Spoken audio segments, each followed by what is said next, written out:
Paranormal or not, what is the scariest, creepiest or most unsettling experience of your life? When I was in college I lived with roommates in a 5-bedroom house just outside the city. The house was built before any of the surrounding neighborhood existed, and as such, it sat sideways on our street. The right side had a fancy porch and front door. It was a duplex, and that side of the house was owned by a guy who lived alone. He made a lot of money in whatever it was that he did for a living, and clearly traveled a lot as he was rarely home. Our side was obviously once the back of the house. Obviously the house had been split down the middle some time after it had been built, and you could tell. A staircase was squeezed in randomly in the back hallway. The basement door had just been walled off. Shit like that. There were big gaps between the wall and the floor in some places, and in one of them you could even see several scraps of paper with barely legible writing on them. It was a quirky house, but we were a quirky group, mostly art students attending the several art schools in our city. We constantly had people graduating and moving back home, so the rooms changed hands quite a few times. The walls were decorated with paintings and sculptures, from both roommates and friends. One particular painting always seemed to catch people's attention, even though it didn't necessarily stand out much. One of the original roommates had painted it. It was based on a bust that she had seen somewhere of an old woman, and she had painted it as if it were a person, giving it skin tone and texture. I had joked about the painting ever since I first saw it, how it just creeped me out from the moment I saw it. My bedroom was the only one on the first floor, and the painting sat at the top of the stairs. This meant I had to walk right by it to go to the bathroom. It bothered me, but not enough to do anything about it at first. Eventually it got to be too much. Late at night when the house was dark and quiet, I couldn't even stand to walk by it. I would go out of my way to use the back stairs to the bathroom, or in very desperate moments I would even go outside. Eventually I went to my roommate in confidence, not sure how to approach the situation. I told her that I loved her art, and even this painting was technically impressive. It just affected me somewhere deep down and I could no longer deal with it. She was very understanding, and we rotated the artwork in the house so that this painting was now in the living room. Here's where I lose people. I think this upset the painting. It was almost instantly that weird shit started happening. My roommates and I would talk about how uneasy we felt in the house sometimes, like there might be some kind of presence there. It started as joking, but as time went on we all started to take it more seriously. Our first summer in the house came around, and some of us went back with our families and sublet our rooms. I stayed behind, as I had nowhere to really go at the time. One of the rooms on the top floor went to a girl that we found on Craigslist.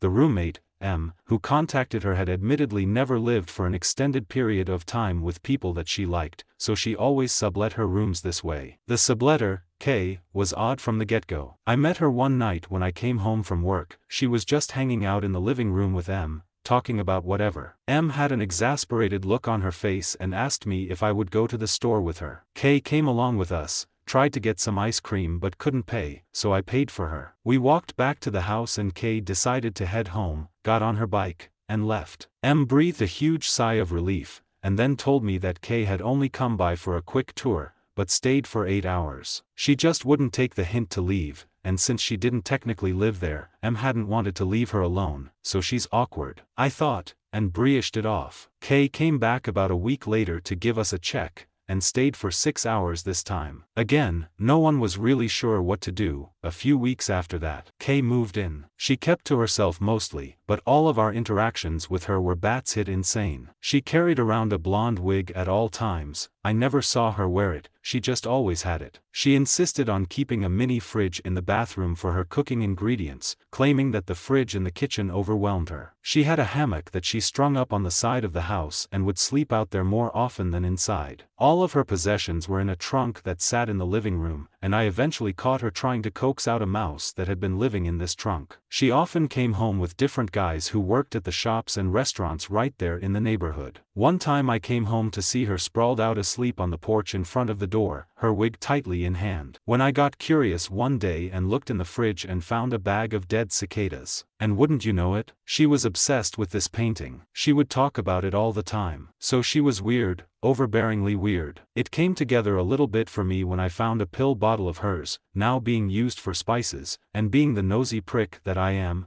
I googled the medication. I can't for the life of me remember what it was, but it was some heavy-duty antipsychotic shit. One day M came back to visit. She told me she had been in K's room and found, stapled to the ceiling, a collection of used condoms. M came back one day with all of her stuff to move back in, and K flipped out. They had allegedly agreed that the sublease was over on this day, but K insisted that it wasn't. After a big argument, K decided that she would stay out in her hammock for the remainder of her time there. A few days later I came home from work and found my roommates and several friends sitting around wide-eyed. Apparently while I was gone, K had come home with a much older gentleman, locked herself in the bathroom with him, and had loud sex for a long time. She came out and told everyone present that she had gotten her revenge for kicking her out. We discovered that this revenge involved taking all of her used condoms and emptying the contents all over the bathroom. She then began crying uncontrollably and left the house, and we never saw her again. That doesn't mean she wasn't still around. Her stuff mysteriously disappeared one day, and no one had seen her come back for it. Even more troubling, the keys to the basement had gone missing. We worked up the balls to go down there and look around, but found no trace of her. It didn't matter. As long as she had those keys she could get in and out whenever she wanted, and we would all occasionally swear we heard voices down there. Before K,